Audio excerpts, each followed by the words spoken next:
Hello everyone, welcome to Namdev academy. Friends, बात करने जा रहे हैं कंप्यूटर के वेरी वेरी इंपॉर्टेंट क्वेश्चंस की बात करने जा रहे हैं। और टॉपिक वाइज यहाँ पे इस सेशन को स्टार्ट किया गया है, जिसका पार्ट 1 ऑलरेडी हम कर चुके हैं चैप्टर 1 का, जो कि है कंप्यूटर की संरचना, जिसको हम इंग्लिश में बोलते हैं आर्किटेक्चर ऑफ कंप्यूटर। और अगर आप इस वीडियो को कंप्लीटली देखते हो या फिर आपने पार्ट 1 देखा होगा, तो आपको खुद को पता चला होगा कि ये क्वेश्चन कितने इंपॉर्टेंट है और कितनी बार एग्जाम में रिपीट हो चुके हैं। क्योंकि यहाँ पे जो ये 200 क्वेश्चंस लिए गए हैं ना, ऐसे ही नहीं लिए गए हैं फ्रेंड्स, बहुत बड़ा कलेक्शन किया है प्रीवियस ईयर में जो इस टॉपिक से क्वेश्चंस पूछे गए उन सभी का, और उसके ऊपर पार्ट 1 बना दिया, जिसपे 100 क्वेश्चंस को कवर कर लिया है। और बाकी के आगे के जो 100 क्वेश्चंस है उसको आज हम पार्ट 2 में कवर करने जा रहे हैं। और इसी के साथ अपना पार्ट 2 इसका कंप्लीट हो जाएगा और उसके बाद करेंगे नेक्स्ट चैप्टर। तो फ्रेंड्स देखिए, बहुत इंपॉर्टेंट है। आपको पता है कि जो कोई भी एग्जाम उठा लो, जैसे कि अभी आरआरबी एनटीपीसी के चल रहे हैं, इसी में देख लो कंप्यूटर के कितने क्वेश्चंस देखने को मिल रहे हैं। तो चलो फ्रेंड्स, बिना किसी देरी के स्टार्ट करते हैं सेशन को। वीडियो को कंप्लीट देखिएगा, स्टार्टिंग से कंप्लीट देखोगे आप लास्ट तक, तो आपको खुद को पता चलेगा क्वेश्चंस कितने इंपॉर्टेंट है और कितनी बार एग्जाम में पूछे जा चुके हैं। और देखिए, एक और चीज, जिस किसी क्वेश्चन का आंसर आपको आता है, कमेंट बॉक्स में आंसर जरूर बताइएगा कमेंट करके। स्टार्ट करते हैं सेशन को। यहाँ देखिए, स्क्रीन पे आ चुका है पहला क्वेश्चन, और आपसे पूछा है, यहाँ पे आपको कुछ कंप्यूटर्स के नेम दे रखे हैं और आपको बताना है कि इनमें से सुपर कंप्यूटर कौन सा नहीं है। तो आपका टाइम स्टार्ट होता है नाउ। और आपसे देखो 4 ऑप्शंस आपके सामने हैं। तो देखो, आंसर की बात करें तो भाई टाइम फिनिश हो चुका है और हमारा आंसर क्या हो जाएगा, ऑप्शन सी राइट आंसर हो जाएगा। क्योंकि IBM 360 जो है ये एक सुपर कंप्यूटर नहीं है। बाकी इसके अलावा जो ये तीनों है ना, ये तीनों के तीनों क्या है, सुपर कंप्यूटर है। अब सुपर कंप्यूटर की बात करें तो इसके अलावा देखो जो कुछ और देख लेते हैं सुपर कंप्यूटर, जैसे कि ये क्रेव का तो देख ही लिया, क्रे 3 हो गया। साइबर, देखो साइबर 205 ये भी सुपर कंप्यूटर है। और इसके अलावा परम 1000 ये भी क्या है, सुपर कंप्यूटर है। फ्रेंड्स, सुपर कंप्यूटर की बात करें तो जो ये पहला सुपर कंप्यूटर, देखो अगर बात करें कि पहला सुपर कंप्यूटर कौन सा था और पूरे वर्ल्ड की बात की जाए, विश्व में पहला सुपर कंप्यूटर, तो वो था क्रे 1। सुपर कंप्यूटर की बात करें तो सुपर कंप्यूटर के बारे में क्या समझते हो आप? सुपर कंप्यूटर की बात करें तो ये सबसे शक्तिशाली और जितनी भी जटिल क्रियाएं होती है उसको करने की क्षमता रखने वाला कंप्यूटर होता है। और इसमें काम करने की जो स्पीड होती है ना, वो बाकी जो कंप्यूटर्स होते हैं उसकी कंपेयर में काफ़ी ज़्यादा होती है। बड़े नेक्स्ट क्वेश्चन की ओर, ये लीजिए, विश्व का प्रथम सुपर कंप्यूटर कब बना? तो पहला सुपर कंप्यूटर, अभी मैंने नाम बताया था एक, क्रे 1। क्रे 1 पहला सुपर कंप्यूटर है विश्व का, जो कि बना था 1946 नहीं 76, मतलब कि 1976 राइट आंसर हो जाएगा। ऑप्शन बी करेक्ट आंसर होगा इसका। और कौन सा है वो कंप्यूटर? क्रे 1, क्रे 1 राइट आंसर होगा। ठीक है, next, very very important, mark कीजिए क्वेश्चन को। फुल फॉर्म वाले क्वेश्चन बहुत ज्यादा देखने को मिलते हैं। आपसे पूछा गया है, IBM की फुल फॉर्म पूछी गई है। फ्रेंड्स, IBM की बात करें, 4 ऑप्शंस आपके सामने दिए गए हैं, तो इसका आंसर बताइएगा क्या होगा राइट आंसर। IBM की फुल फॉर्म पूछी जा रही है, टाइम फिनिश हो चुका है, तो इसका आंसर हो जाएगा option A, international business machine, ये राइट आंसर हो जाएगा। ऑप्शन ए करेक्ट आंसर होगा इसका।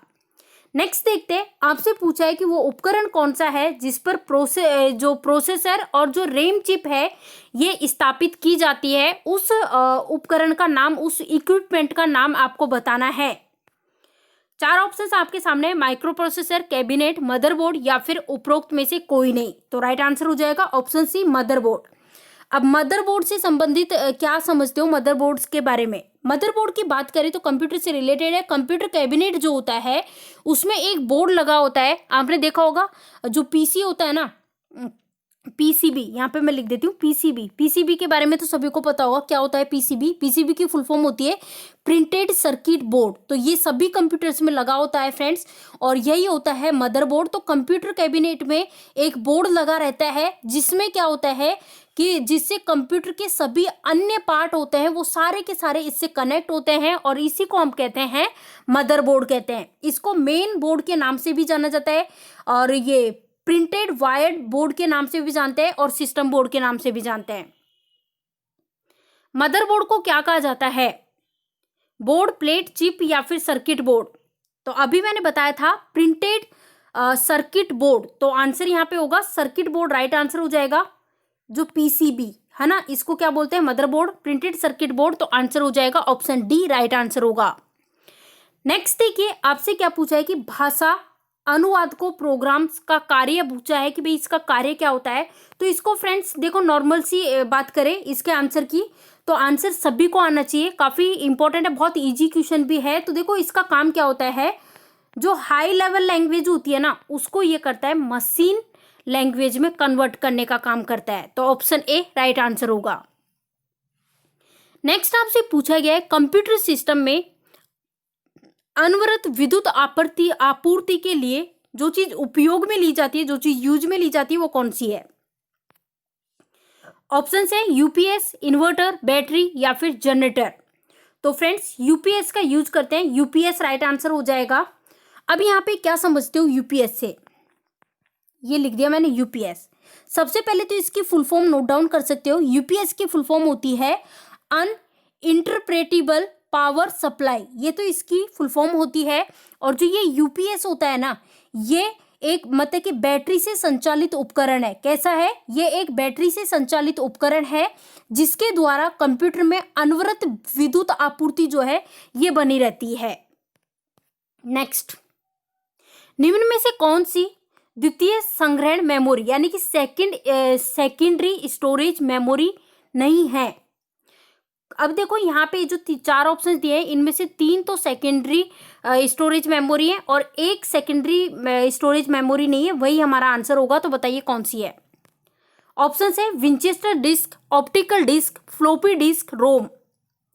आंसर पता चल चुका होगा फ्रेंड्स, आंसर हो जाएगा option D ROM. ROM right answer हो जाएगा, रोम। अब बताओ रोम की फुल फॉर्म क्या होगी। रोम की full form read only memory. क्या होगी, रीड ओनली मेमोरी। तो देखो इसके नाम से ही पता चल रहा है रीड ओनली मेमोरी, यानी कि इसमें डाटा को सिर्फ पढ़ सकते हैं, डाटा को सिर्फ पढ़ सकते हैं। और ये किस तरह की मेमोरी है, तो फ्रेंड्स ये नॉन वॉलेटाइल मेमोरी है। नॉन वॉलेटाइल मेमोरी है कौन सी, रोम। रोम की बात करें तो इसके काफी सारे प्रकार होते हैं। कौन कौन से प्रकार होते हैं, देखो प्रोम, यहाँ पे मैं लिख ही देती हूँ, एक काम करती हूँ। पीरोम होता है, पीरोम के बाद में होता है ईपीरोम, ईपीरोम होता है, और एक डबल ई पीरोम होता है। तो ये सभी होते हैं रोम के टाइप होते हैं। अब रोम की बात करें तो ये एक नॉन वॉलेटाइल मेमोरी है। इस मतलब कि ये स्थायी मेमोरी जो है इसमें डाटा वो है हमेशा के लिए उपलब्ध होता है, डाटा हमेशा के लिए उपलब्ध होता है। जैसे मान लो पावर ऑफ हो जाती है, यानी कि बिजली चली जाती है, पावर सप्लाई ऑफ हो जाती है, तो उस समय भी इसमें रोम जो है, रोम इसमें डाटा डिलीट नहीं होता है। कई बार पूछ लिया जाता है किसमें डाटा डिलीट नहीं होता, तो रोम में नहीं होता। और रोम किस तरह की मेमोरी है, प्राइमरी मेमोरी है, प्राइमरी मेमोरी, ठीक है। नेक्स्ट, फ्लॉपी डिस्क किस प्रकार की मेमोरी है। फ्लॉपी डिस्क आंतरिक, बाहरी, वर्चुअल या फिर उपरोक्त सभी। तो फ्रेंड्स फ्लॉपी डिस्क के बारे में बात करें तो ऑप्शन बी बाहरी मेमोरी है, बाहर की। नेक्स्ट यहाँ पे पूछा गया है विद्युत आपूर्ति बंद होने पर निम्न में से किसमें सूचनाएं लुप्त नहीं होंगी। अभी अभी मैंने जस्ट बताया था, तो आंसर पता होना चाहिए, रोम, ईपीरोम या फिर ईपीरोम। तो भाई सारे सही आंसर हैं, क्योंकि ये सभी जो है ना ये रोम के ही तो टाइप है। और रोम में मैंने आपको बताया था कि पावर सप्लाई भले ही ऑफ हो जाए लेकिन इसमें से डाटा डिलीट नहीं होता है। तो ऑप्शन डी राइट आंसर है। नेक्स्ट देखिए आपसे पूछा है कि निम्न में से कौन सी स्टोरेज यूनिट नहीं है। तो देखिए ऑप्शंस देखिए, CD, DVD, pen drive, printer. तो फ्रेंड्स कौन सी स्टोरेज यूनिट नहीं है, प्रिंटर। प्रिंटर जो है ये आउटपुट डिवाइस है, बाकी ये सभी क्या है, स्टोरेज डिवाइस है। नेक्स्ट, सीडी आरडब्ल्यू की फुल फॉर्म पूछी गई है। तो फ्रेंड्स इसकी बात करें तो इसकी फुल फॉर्म होती है कॉम्पैक्ट डिस्क रीराइटेबल, ये इसकी फुल फॉर्म होती है। काफी बार एग्जाम में पूछा भी गया है, तो इंपॉर्टेंट मार्क कर सकते हो इसको। नेक्स्ट देखिए आपसे पूछा गया है कि यहाँ जो 4 ऑप्शंस आपको दिए गए इनमें से हार्डवेयर कौन सा नहीं है। ऑप्शन कौन से हैं, जावा, जॉयस्टिक, सीडी या फिर डीवीडी। तो देखो जॉयस्टिक को आप टच कर सकते हो, छू सकते हो ना, डीवीडी को भी छू सकते हो, सीडी को भी छू सकते हो, लेकिन जावा को टच कर सकते हो क्या, बिल्कुल नहीं कर सकते। तो जावा जो है ये एक हार्डवेयर नहीं है, बाकी सारे हार्डवेयर हैं, जावा एक सॉफ्टवेयर है। नेक्स्ट, सॉफ्टवेयर का उदाहरण, तो ऑप्शंस है MS Word, paintbrush, dBase या फिर उपरोक्त सभी। तो ये सारे के सारे सॉफ्टवेयर हैं, तो आंसर हो जाएगा ऑप्शन डी करेक्ट आंसर होगा। नेक्स्ट आपसे पूछा गया है सिस्टम सॉफ्टवेयर। सिस्टम, यहाँ पे जो ऑप्शंस दिए गए हैं इनमें से सिस्टम सॉफ्टवेयर कौन सा है? Compiler, MS Excel, PowerPoint या फिर उपरोक्त सभी। तो फ्रेंड्स सिस्टम सॉफ्टवेयर की बात हो रही है, तो सिस्टम सॉफ्टवेयर की बात करें तो इनमें से जो कंपाइलर है ये एक सिस्टम सॉफ्टवेयर है। कंपाइलर ऑप्शन ए के साथ हम जाएंगे। अब सिस्टम सॉफ्टवेयर क्या होते हैं? तो देखो, ये ऐसे प्रोग्राम्स को कहा जाता है जिनका काम कंप्यूटर यानी कि सिस्टम को चलाने और उसे काम करने के योग्य बनाए रखने के लिए यूज किया जाता है, उसी को हम कहते हैं फ्रेंड्स सिस्टम सॉफ्टवेयर। एग्जाम्पल के तौर पे जो ऑपरेटिंग सिस्टम होता है ना, वो भी ये सिस्टम सॉफ्टवेयर ही है। नेक्स्ट देखो, वही चीज पूछ लिया जो अभी अभी बताई थी, ऑपरेटिंग सिस्टम किसका भाग है? तो ये मैंने अभी अभी जस्ट बताई दिया है, सिस्टम सॉफ्टवेयर का भाग है। नेक्स्ट यहाँ पे पूछा है निम्न में से आउटपुट डिवाइस नहीं है। तो देखो 4 ऑप्शन है, इसमें से 3 तो आउटपुट डिवाइस है, एक आउटपुट डिवाइस नहीं है, उसका नाम बताइए। प्रिंटर क्या है? आउटपुट डिवाइस है। प्लॉटर भी आउटपुट डिवाइस है। मॉनिटर भी आउटपुट डिवाइस है। लेकिन वेबकैम की बात करें तो ये इनपुट डिवाइस है। ऑप्शन सी राइट आंसर होगा।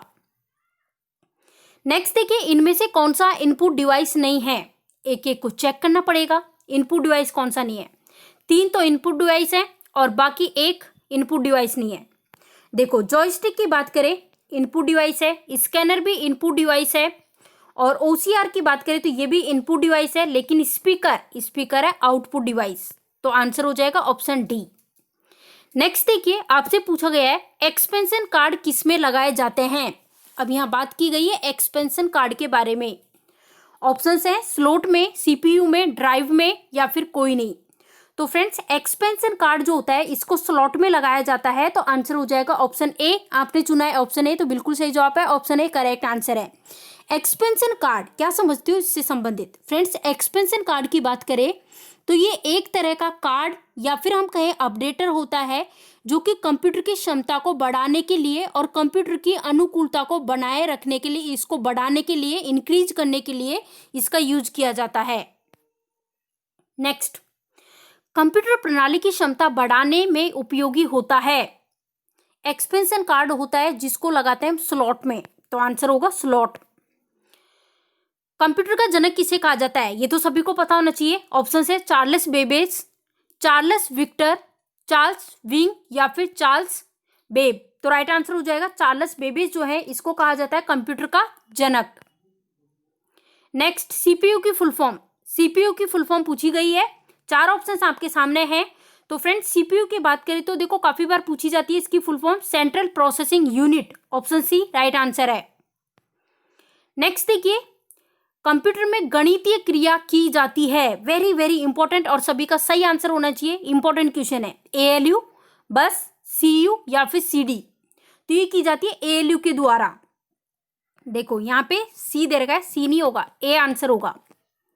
ए आंसर होगा यहाँ पे एएलयू। एएलयू की बात करें तो इसकी फुल फॉर्म क्या होती है? इसकी फुल फॉर्म होती है अर्थमेटिक लॉजिक यूनिट, और इसका उपयोग किया जाता है अंक गणित और तर्क संचालन करने के लिए किया जाता है, जैसे कि plus, minus, addition, multiplication, division वगैरह, इन सबको करने के लिए किसका यूज किया जाता है? एएलयू को किया जाता है, एएलयू का यूज किया जाता है। और ये सीपीयू का मूलभूत अंक होता है। अब यहाँ पे सीयू की बात करें, जो ये सीयू है ना, सीयू तो हो ही नहीं सकता आंसर, एएलयू होगा हमारा, यहाँ पे गलत आंसर दिया गया है, ठीक है। सीयू की बात करें तो सीयू की बात करें तो ये इनपुट और आउटपुट डिवाइस जो होती है ना उनको कंट्रोल करता है। कंट्रोल यूनिट इसकी फुल फॉर्म है। नेक्स्ट देखिए, कंप्यूटर से प्राप्त होने वाले जो परिणाम होते हैं, रिजल्ट होते हैं, उनको क्या कहा जाता है? तो ये तो सभी को पता होना चाहिए, इनपुट, आउटपुट, प्रोसेसिंग या फिर डाटा। तो फ्रेंड्स कंप्यूटर से जो भी रिजल्ट प्राप्त होते हैं उसको आउटपुट बोलते हैं। आउटपुट जैसे प्रिंटर है, उसमें से आपने कोई पेज प्रिंट कराया, बाहर निकल के आएगा पेज, तो क्या कहलाएगा? आउटपुट ही तो कहलाएगा। यानी पेज बाहर निकल के आया तो रिजल्ट आया, रिजल्ट क्या कहला रहा है? आउटपुट कहला रहा है। नेक्स्ट, निम्न में से कौन सा हार्डवेयर नहीं है? Mouse, memory disk, Windows, printer. तो फ्रेंड्स हार्डवेयर की बात हो रही है, देखते ही पता चल जाना चाहिए विंडोज। क्योंकि विंडोज क्या है, ये एक सॉफ्टवेयर है, सॉफ्टवेयर। बाकी सभी देखो माउस को टच कर सकते हो आप, मेमोरी डिस्क और प्रिंटर, इन सभी को तो टच कर सकते हैं। और जिन चीजों को हम टच कर सकते हैं वो हार्डवेयर होती है, जिनको टच नहीं कर सकते वो होती है सॉफ्टवेयर, जैसे कि विंडोज। नेक्स्ट, जिन उपकरणों द्वारा कंप्यूटर में डेटा या फिर निर्देश दिए जाते हैं वो क्या कहलाते हैं? इनपुट, आउटपुट, सॉफ्टवेयर या फिर प्रोसेसिंग। फ्रेंड्स देखिए, ये है कंप्यूटर। कंप्यूटर में डेटा या फिर जो भी इंस्ट्रक्शन दिए जा रहे हैं वो सभी कहलाते हैं इनपुट। आंसर हो जाएगा ऑप्शन ए। नेक्स्ट देखिए, इनमें से कौन सा आउटपुट उपकरण है? Scanner, hard disk, joystick, monitor. Time finish हो चुका है फ्रेंड्स। आंसर हो जाएगा ऑप्शन डी, करेक्ट आंसर हो जाएगा। मॉनिटर जो है ये क्या है? आउटपुट उपकरण है। बाकी हार्डवेयर, जॉयस्टिक, स्कैनर की बात करें तो ये इनपुट है। नेक्स्ट देखते हैं, कंप्यूटर की सबसे छोटी यूनिट, मतलब सबसे छोटी इकाई पूछी गई है। इसके लिए ऑप्शन है बाइट्स, बिट, किलोबाइट, टेराबाइट। तो देखो, सबसे छोटी यूनिट की बात करें तो सबसे छोटी यूनिट है बिट, और बिट के बाद बिट से बड़ी होती है निब्बल, निब्बल से बड़ी होती है बाइट्स, बाइट से बड़ी होती है किलोबाइट, और जो कंप्यूटर की सबसे बड़ी जो इकाई होती है, सबसे बड़ी इकाई होती है योटाबाइट। योटाबाइट से छोटी होती है जोटाबाइट। इस तरह से करके यहां देखिए सारी चीजें ली हुई हैं। देखो, बिट की बात करें तो सबसे छोटी यूनिट होती है, उसके बाद निब्बल होती है। निब्बल 4 बिट से बन के मिली होती है, मतलब 4 बिट से मिलकर बनी होती है एक निब्बल। और एक बाइट की बात करें तो 8 बिट से मिलकर बनती है। अब 1 किलोबाइट, देखो ये क्वेश्चन बहुत बार पूछा जाता है, 1 किलोबाइट जो होता है इसमें कितनी बाइट होती है? तो 1024 बाइट होती है। अभी रेलवे एनटीपीसी के पेपर चल रहे हैं, उसमें भी पूछा गया है क्वेश्चन ये। 1 मेगाबाइट की बात करें तो इसमें कितने होते हैं? देखो 1024 फिक्स कर लीजिए, तो यहाँ पे मेगाबाइट से छोटी क्या है? किलोबाइट। तो 1024 तो फिक्स है और यहाँ पे किलोबाइट लगा दो। इसी तरह से गीगाबाइट की बात करें तो यहाँ पे 1024 फिक्स है, और इससे छोटी क्या है? गीगाबाइट से छोटी मेगाबाइट, तो यहाँ पे मेगाबाइट लगा दिया, यानी कि 1 गीगाबाइट में 1024 मेगाबाइट होते हैं। इसी तरह से टेराबाइट, गीगाबाइट से बड़ी टेराबाइट, 1024 फिक्स है, यहाँ पे आ जाएगी। टेराबाइट से छोटी यूनिट कौन सी है? मेगाबाइट, ये गीगाबाइट, तो गीगाबाइट आ गई यहाँ पे। इस तरह से करके सारी चीजें क्लियर है, तो बड़े नेक्स्ट क्वेश्चन की ओर। नेक्स्ट आपसे क्या पूछा है? बाइट, जो एक बाइट होती है, एक बाइट, इसमें कितने बिट्स होते हैं? अभी अभी जस्ट मैंने बताया था, एक बाइट की बात करें तो 8 बिट होते हैं, 8 बिट। 8 यहाँ पे राइट आंसर हो जाएगा ऑप्शन बी। नेक्स्ट देखिए, अब आस्की कोड से रिलेटेड क्वेश्चन पूछा है। आस्की कोड की बात कर रहे हैं फ्रेंड्स, इसका बताइए। आस्की कोड के बारे में बात कर रहे हैं यहाँ पे। आस्की कोड, आस्की 7 के बारे में पूछा है, कितने कैरेक्टर होते हैं? आस्की 7 में 128 होते हैं, 128। अब देखो, या तो आंसर 128 होगा या 256 होगा। आप कैसे याद रखोगे फ्रेंड्स? ध्यान दीजिए, पहले तो आस्की की बात करें तो जो आस्की होता है ना, ये 2 टाइप होते हैं, इसके प्रकार 2 होते हैं। एक तो आस्की 7 होता है और एक होता है आस्की 8। तो आस्की 8 की बात करें तो इसमें होते हैं कैरेक्टर कितने होते हैं? 256 होते हैं, और आस्की 7 में होते हैं 128। तो इस तरह से कंफ्यूज बिल्कुल नहीं होना है। नेक्स्ट देखिए, यूनिवर्सल कोड कौन सा है जो किसी भी प्लेटफॉर्म पर कार्य कर सकता है? उस यूनिवर्सल कोड का नाम बताना है। तो फ्रेंड्स ये है Unicode, option C right answer है, यूनिकोड। सभी प्लेटफॉर्म पे काम कर सकता है ये। नेक्स्ट देखिए, आपसे क्या पूछा है? इस तरह के क्वेश्चंस बहुत ज्यादा पूछे जाते हैं फ्रेंड्स, लेकिन कंफ्यूज नहीं होना है। सारी चीजें आप बड़े अच्छे से सीख जाओगे और कभी भूलोगे नहीं। बहुत शानदार तरीके से बताने वाली हूँ। आपसे पूछा है, यहाँ पे 52 दे रखा है जो कि डेसिमल में दे रखा है, और आपको इसको बाइनरी में कन्वर्ट करना है। अब देखो, कभी भी कोई भी डिजिट दी रहे, डेसिमल में दी हुई है, उसको बाइनरी में पूछा है, तो उसके लिए बस आपको करना क्या है? देखो इस तरह से करके आप पहले तो लिख लो जो भी डिजिट दे रखी है। कितनी दे रखी है? 52 दे रखी है। 2 से डिवाइड कर दो। 2 से डिवाइड किया, कितनी बार जाएगा? 2 2 जा 4, 2 6 जा 12, बच गई क्या? 0 बचा ना, शेष तो नहीं बचा, 0। अब यहाँ पे इसमें भी पूरा पूरा जा रहा है, फिर यहाँ पे 0 बच गया। लेकिन इसकी बात करें तो इसमें पूरा पूरा नहीं जा रहा, पूरा पूरा नहीं जा रहा है, एक शेष बच गया है। शेष बचा उसको यहाँ पे लिखेंगे, है ना। अब यहाँ पे बात करें 6 में, 6 में जा रहा है पूरा पूरा 2 का भाग, 3 बार गया है ना। और क्या बच गया? 0, क्योंकि 0 ही तो बचा है ना। शेष थोड़ी ना बचा है।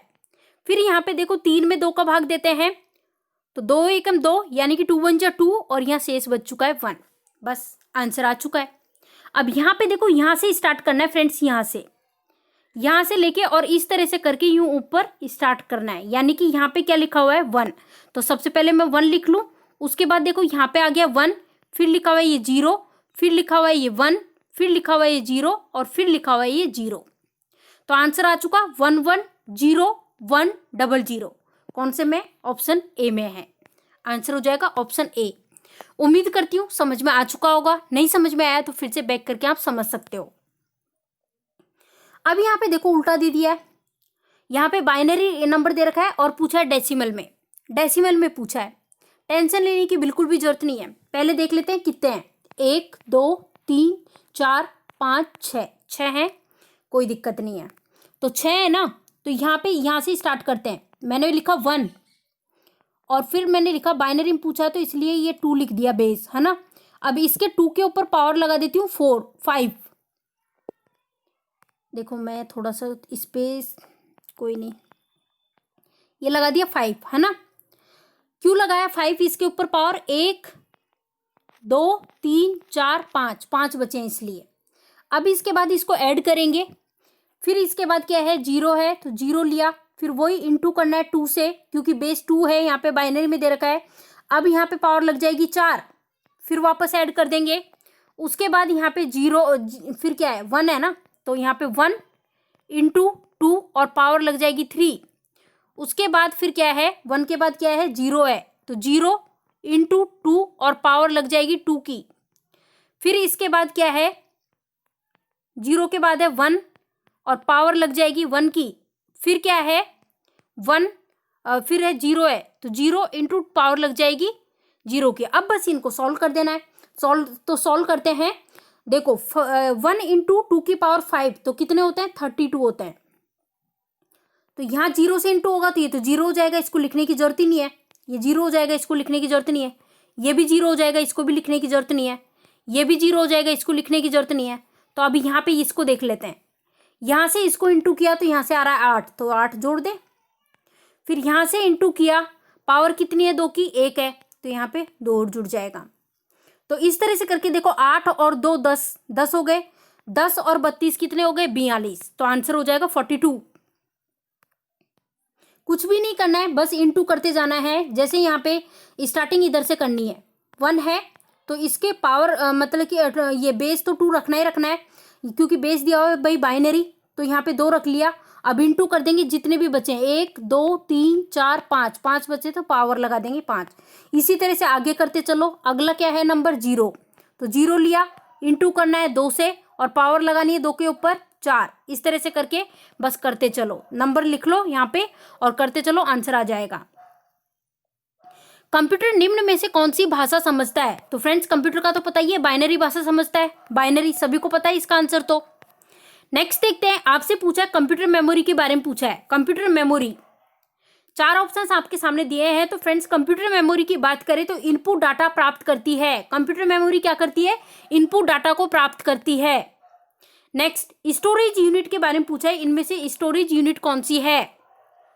Hard disk, floppy disk, Winchester या फिर ऑल?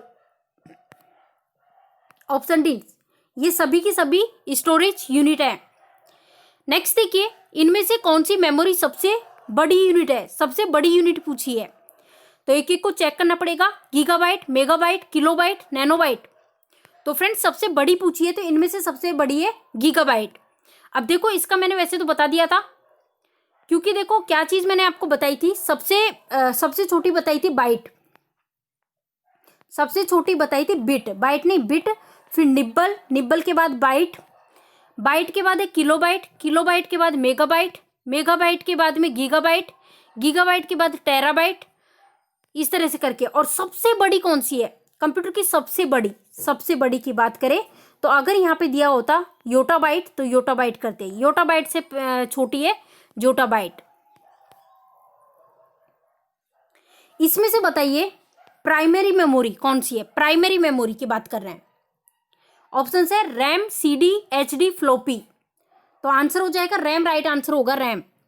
अब यहाँ पे रैम के बारे में देखते हैं, इंपॉर्टेंट है इसलिए थोड़ा डिस्कस करना पड़ेगा रैम के बारे में।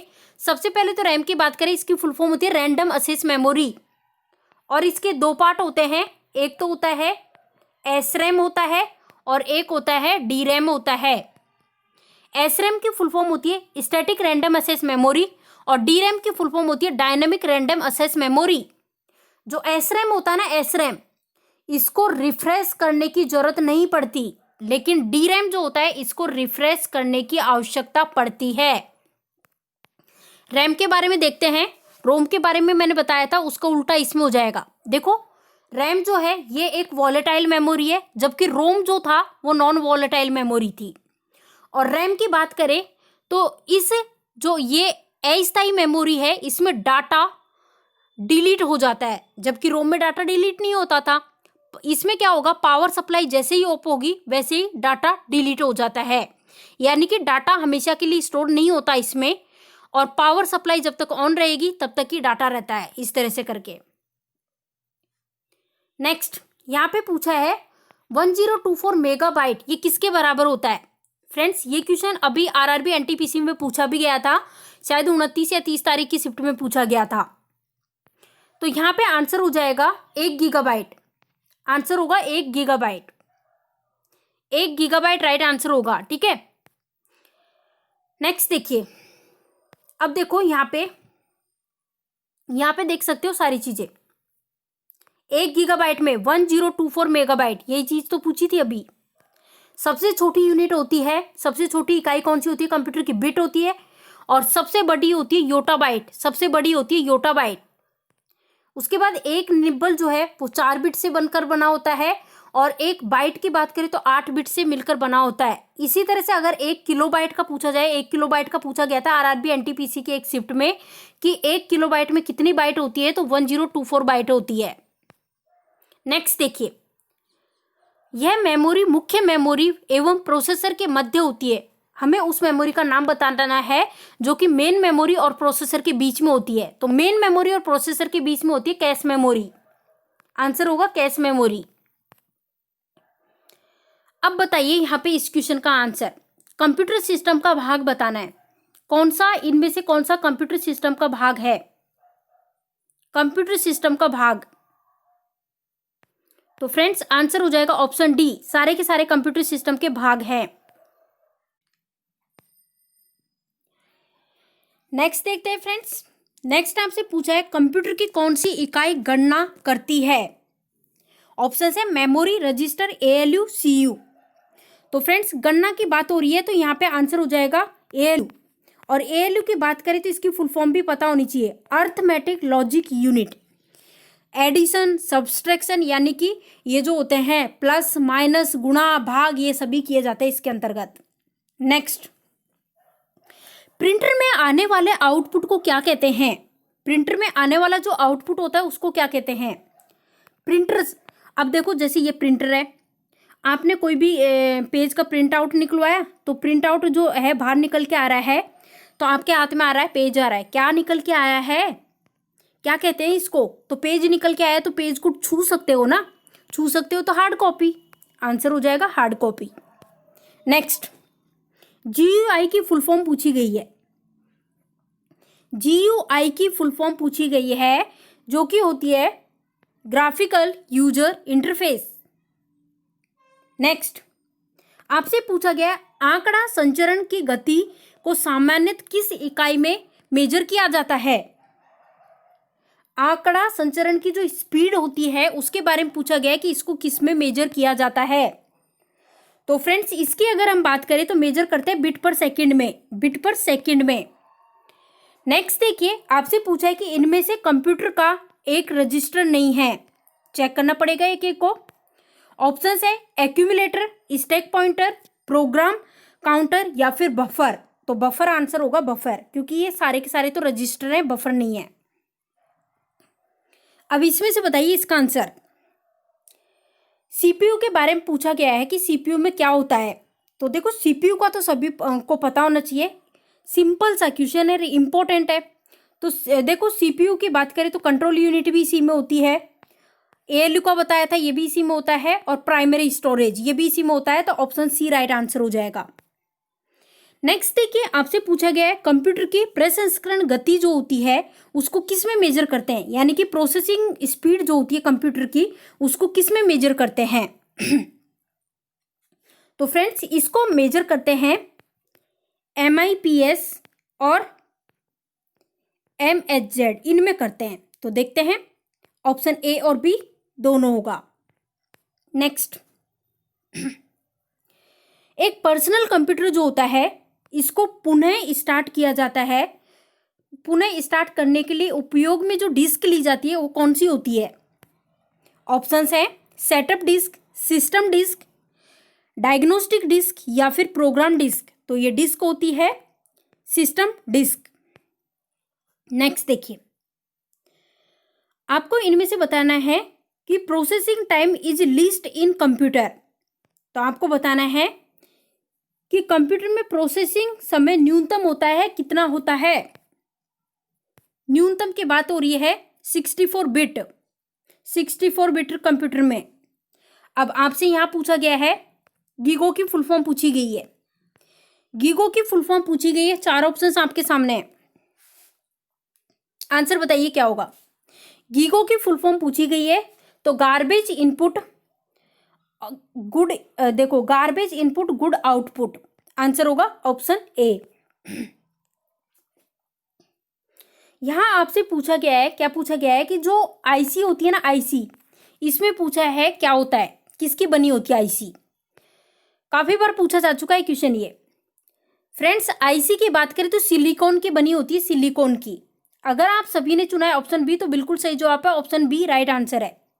फ्रेंड्स वीडियो पसंद आता है तो लाइक कीजिए, ज़्यादा से ज़्यादा वीडियो को शेयर कीजिए, क्योंकि देखिए लाइक शेयर करने से आपका कुछ भी नहीं जाता, लेकिन हम मोटिवेट होते हैं, हमें एनर्जी मिलती है नेक्स्ट वीडियो के लिए, ताकि और बेस्ट कंटेंट के साथ हम आपको अच्छे से अच्छा वीडियो प्रोवाइड कर सकें। इसका आंसर बताइए, इनमें से किसका प्रयोग करके डिजिटल कंप्यूटर बनाया जाता है। डिजिटल कंप्यूटर, तो भाई डिजिटल कंप्यूटर की बात करें, 4 ऑप्शन आपके सामने है, आंसर बताइए। टाइम भी फिनिश हो चुका है। फ्लिप फ्लॉप का यूज करके बनाई जाती है, फ्लिप फ्लॉप का यूज करके बनाया जाते हैं। इसका आंसर बताइए कि कोई भी व्यक्ति कंप्यूटर साक्षर कहलाता है यदि वह सक्षम है तो, यानी कि हम किसी भी इंसान को कह दे कि यार इसको कंप्यूटर की नॉलेज है, कब कह सकते हैं। तो फ्रेंड्स हम तब कह सकते हैं ना जब उनको मतलब कि नॉर्मल मतलब कि जो भी आवश्यक जो भी एप्लीकेशंस होती हैं जिनका मतलब यूज करना होता है उनको चलाना आता हो, तभी तो कह सकते हैं। तो आपका आंसर क्या होगा, ऑप्शन ए राइट आंसर होगा। नेक्स्ट देखिए, आपसे पूछा जा रहा है process data is known as, जो प्रोसेस डाटा होता है उसको क्या कहते हैं। प्रोसेस डाटा किसके रूप में जाना जाता है। डेटा, इंफॉर्मेशन, नॉलेज या फिर एनालिसिस, आंसर हो जाएगा इंफॉर्मेशन के रूप में जाना जाता है, इंफॉर्मेशन। नेक्स्ट क्वेश्चन नंबर 59 पे पहुंच चुके हैं। इससे पहले पार्ट 1 था इसका, इसमें 100 क्वेश्चन कर लिए थे, और यह है पार्ट 2 जिसके अंदर 100 क्वेश्चन करने जा रहे हैं। सॉफ्टवेयर का प्राथमिक उद्देश्य डाटा को किस में बदलना है। सॉफ्टवेयर की बात हो रही है, वेबसाइट, इंफॉर्मेशन, प्रोग्राम, ऑब्जेक्ट। तो फ्रेंड्स सॉफ्टवेयर जो होता है इसका उद्देश्य होता है कि डाटा को ये कन्वर्ट करे इंफॉर्मेशन में, आंसर हो जाएगा ऑप्शन बी। आपने चुना है तो very good guys, option B correct answer है। नेक्स्ट क्वेश्चन देखो, जहां समझाने लायक जो चीजें होती है ना कि हाँ भाई यहाँ पे तो कुछ एक्स्ट्रा इन्फॉर्मेशन बताना चाहिए, वहाँ मैं बता रही हूँ। बाकी देखो मैं नहीं चाहती कि फालतू का आपका टाइम वेस्ट करूँ, क्योंकि ये एग्जाम टाइम है और एग्जाम टाइम में जितना रिवीजन हो उतना ही बेस्ट है। जहाँ वाकई में ज़रूरत है उतनी चीज़ें मैं ज़रूर बता रही हूँ आपको। और अगर आप चाहते हो चीज़ों को मैं डिटेल में बताऊँ, थोड़ा थ्योरी पोर्शन के टाइप में बताऊँ, तो आप कमेंट करके बता दीजिएगा, अच्छे से मैं बता दूँगी, कोई दिक्कत वाली बात नहीं है।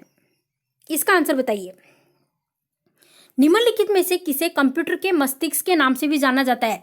सबसे पहले तो वेरी वेरी इंपॉर्टेंट मार्क करो क्वेश्चन को, क्योंकि क्वेश्चन बहुत बार पूछा जा चुका है। रेलवे, एसएससी सभी एग्जाम में पूछा जाता है, बहुत बार पूछा गया है। ब्रेन ऑफ कंप्यूटर किसकी, ये कहते हैं सीपीयू, सीपीयू को कहते हैं, किसे कहते हैं, सीपीयू को, central processing unit full form है।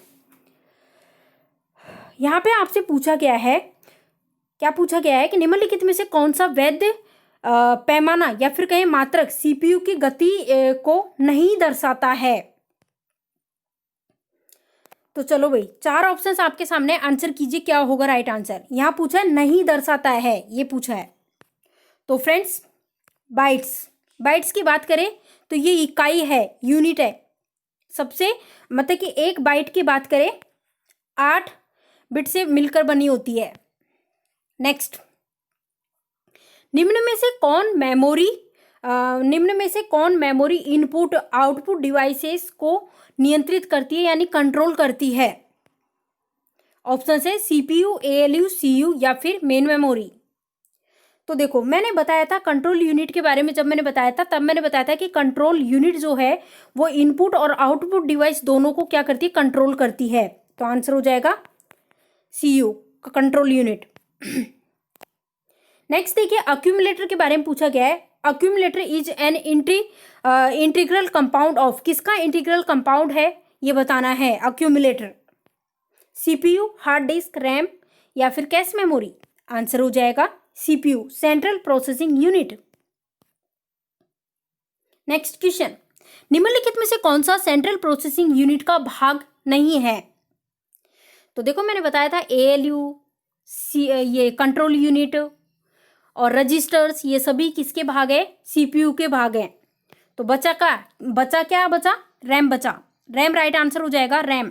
और रैम के बारे में मैंने सारी इन्फॉर्मेशन आपको बताई थी। फुल फॉर्म क्या होती है, रैंडम एक्सेस मेमोरी इसकी फुल फॉर्म होती है। इसके 2 पार्ट होते हैं, एस रैम और डी रैम। एस रैम की फुल फॉर्म होती है स्टैटिक रैंडम एक्सेस मेमोरी और डी रैम की फुल फॉर्म होती है डायनेमिक रैंडम एक्सेस मेमोरी। बहुत बार पूछी गई है फुल फॉर्म, इसलिए यहाँ पे बता दिया। रैम की बात करें तो रैम जो है वो किस तरह की मेमोरी है, वॉलेटाइल मेमोरी है, यानी कि अस्थायी मेमोरी है जिसमें से डाटा उड़ जाता है। जैसे देखो, बीच में जो पावर सप्लाई चली जाती है यानी कि लाइट चली जाती है तो उसकी इसमें डाटा उड़ जाता है, इसमें से डाटा परमानेंट नहीं रहता है इसमें, ठीक है। जब तक पावर सप्लाई ऑन रहेगी तब तक ही डाटा रहता है इसमें, रैम में। और रोम में इसका उल्टा हो जाता है। नेक्स्ट, प्रोग्राम काउंटर पीसी, इसका बताना है कि रजिस्टर एक अनिवार्य भाग है। किसका अनिवार्य भाग है। तो फ्रेंड्स, कैश मेमोरी का। Option C, cache. Next question, निम्नलिखित में से किस मेमोरी में सीपीयू की सीधी पहुंच होती है। ऑप्शन है RAM, hard disk, magnetic tape या फिर डीवीडी। आपका आंसर होगा RAM, option A, random access memory. इसके बारे में अभी मैंने सारी चीजें बता दी है।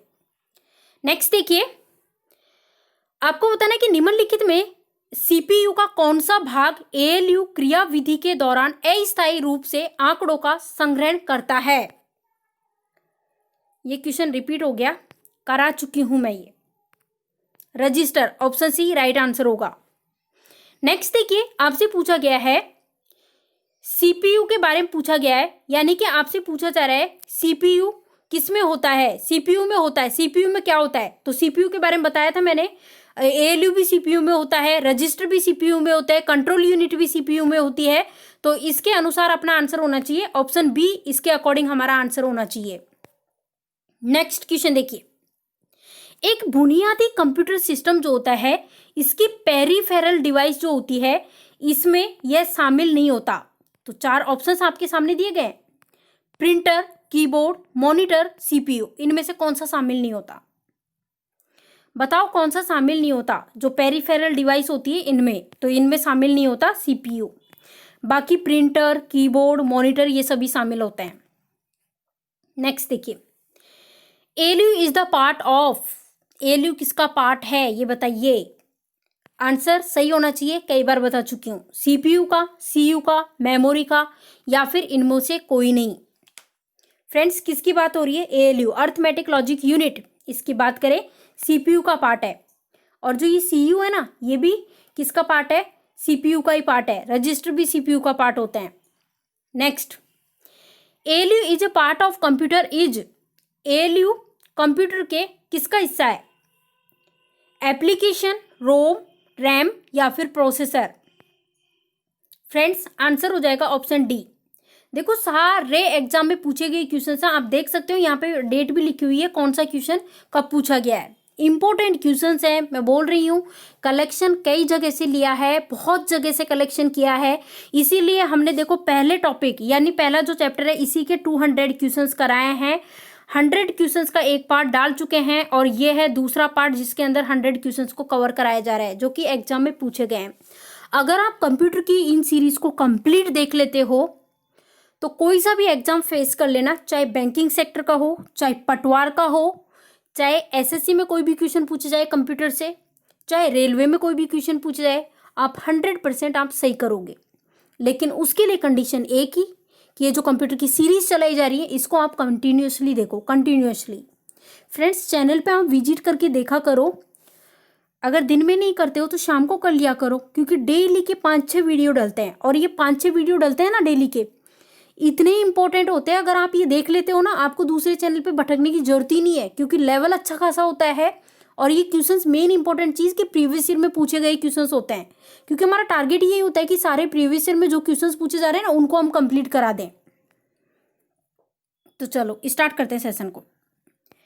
नेक्स्ट देखते हैं क्वेश्चन आपके सामने कि कंप्यूटर में एएलयू का विस्तारित रूप क्या है ये बताना है। विस्तारित रूप यानी कि फुल फॉर्म मैंने बताई थी, अर्थमेटिक लॉजिक यूनिट आपको बताई थी फुल फॉर्म, तो आंसर हो जाएगा अर्थमेटिक लॉजिक यूनिट। तो कौन से ऑप्शन में? ऑप्शन सी में, ऑप्शन सी राइट आंसर हो जाएगा। किसका भाग है? सीपीयू का भाग है, सीपीयू के अंडर आता है। सीपीयू में कंट्रोल यूनिट, रजिस्टर सीपीयू में आते हैं। नेक्स्ट, निम्नलिखित में से कंप्यूटर का कौन सा भाग सेंट्रल नर्व सिस्टम कहलाता है? Register, primary memory, arithmetic and logic unit या फिर control unit? Central nerve system कहलाता है। कौन सा भाग कहलाता है? कंट्रोल यूनिट, सीयू कहलाता है। सीयू क्या करता है? इनपुट डिवाइस और आउटपुट डिवाइस इसको कंट्रोल करने का काम करता है। नेक्स्ट देखिए, निम्न में से कौन कंप्यूटर के किसी एक घटक से दूसरे घटक तक विभिन्न कमांड या कंट्रोल सिग्नल प्रसारित करता है? कौन करता है ये बताइए। डाटा बस, एड्रेस बस या फिर डाटा बस और एड्रेस बस दोनों या फिर कंट्रोल बस? आंसर होगा option D, control bus. Next देखिए, निम्नलिखित में से आपको बताना है कि ये जो कंप्यूटर शब्द है ना वो किस लैंग्वेज से लिया गया है, किस लैंग्वेज का है ये बताना है। French, Latin, German, Spanish? Answer कीजिए फ्रेंड्स, क्या होगा राइट आंसर? आपका आंसर हो जाएगा option B, Latin. Latin right answer है। नेक्स्ट देखिए, भारत में प्रथम कंप्यूटर कहाँ इंस्टॉल किया गया? वेरी वेरी इंपॉर्टेंट, मार्क कीजिए। प्रथम कंप्यूटर की बात हो रही है। भारत में प्रथम कंप्यूटर कहाँ इंस्टॉल किया गया? कोलकाता में किया गया था, तो कोलकाता में किया गया था, ऑप्शन बी में है। Indian statistical institute Kolkata. Kolkata किसकी कैपिटल है? राजधानी।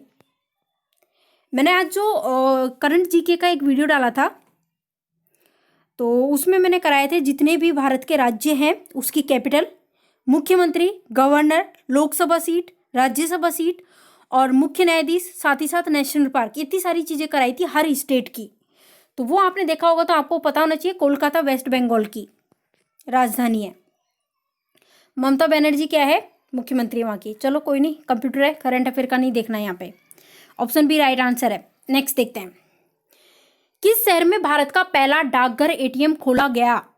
चेन्नई, न्यू दिल्ली, हैदराबाद, मुंबई? तो friends option A right answer है, चेन्नई में। नेक्स्ट देखिए, वैक्यूम ट्यूब के बारे में बात कर रहे हैं कि वैक्यूम ट्यूब जो है वो कौन सी पीढ़ी के कंप्यूटर में यूज की जाती है?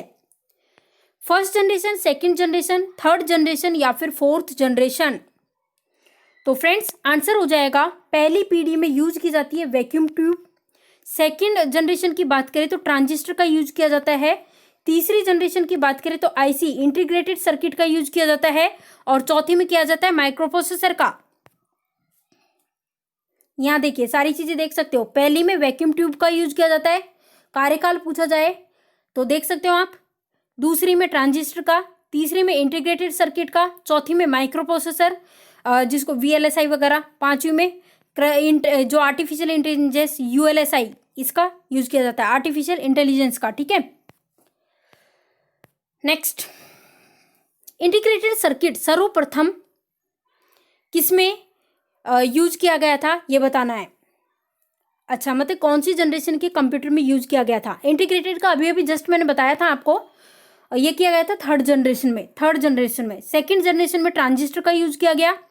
फोर्थ जनरेशन में microprocessor VLSI। Fifth generation में artificial intelligence ULSI। Next, electronics में आईसी की फुल फॉर्म पूछी गई है। अभी मैंने बता भी दी थी आईसी की फुल फॉर्म, तो इंटीग्रेटेड सर्किट। और जो ये आईसी किसकी बनी होती है? सिलिकॉन की। नेक्स्ट देखिए, निम्नलिखित में से कौन से वर्ग के कंप्यूटर माइक्रो प्रोसेसर का प्रयोग करते हैं? माइक्रो प्रोसेसर का, वैसे बताया था मैंने माइक्रो प्रोसेसर का किस में किया जाता है? तीसरी में तो वो किया जाता है आईसी। चौथी जनरेशन में किए जाते हैं। पहली में किया जाता है वैक्यूम ट्यूब, चौथी में माइक्रो प्रोसेसर, तीसरी में आईसी, सेकेंड जनरेशन में ट्रांजिस्टर।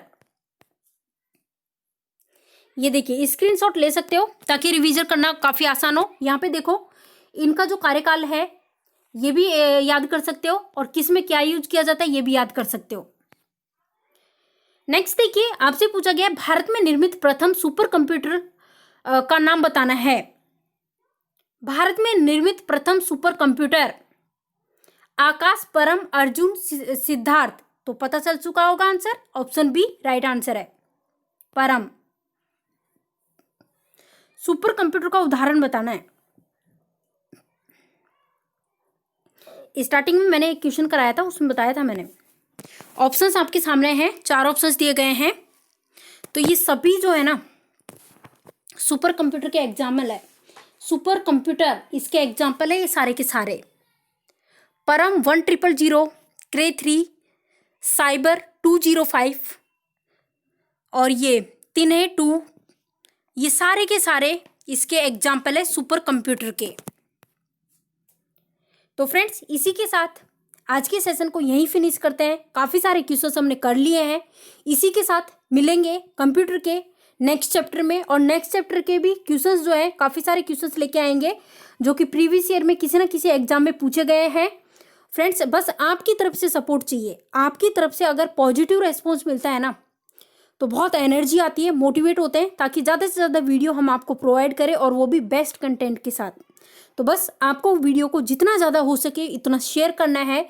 आपके जो भी फ्रेंड्स हैं, जो भी कॉम्पिटिटिव एग्जाम्स की तैयारी कर रहे हैं, या फिर आपके पास जितने भी व्हाट्सएप ग्रुप्स हैं, उन सभी में वीडियो को शेयर जरूर कर दिया करो।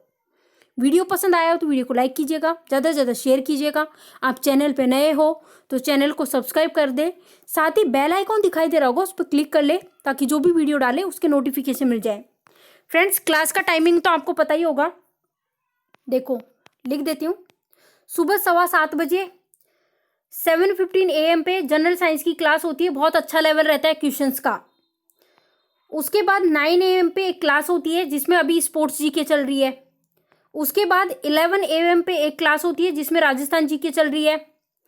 उसके बाद 4 PM पे एक क्लास होती है जिसमें जीके के बहुत अच्छे क्वेश्चंस कराए जाते हैं। 200 से 250 क्वेश्चंस होते हैं, काफ़ी अच्छे लेवल के होते हैं।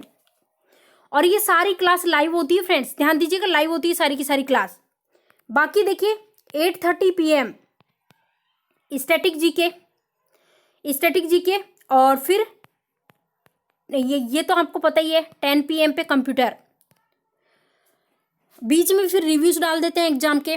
तो चलो फ्रेंड्स, मिलते हैं नेक्स्ट वीडियो में। तब तक के लिए अच्छे से अपना ध्यान रखिए, अच्छे से पढ़िए, एकदम मस्त बिंदास रहिए। मिलते हैं नेक्स्ट वीडियो में। Thank you for watching this video.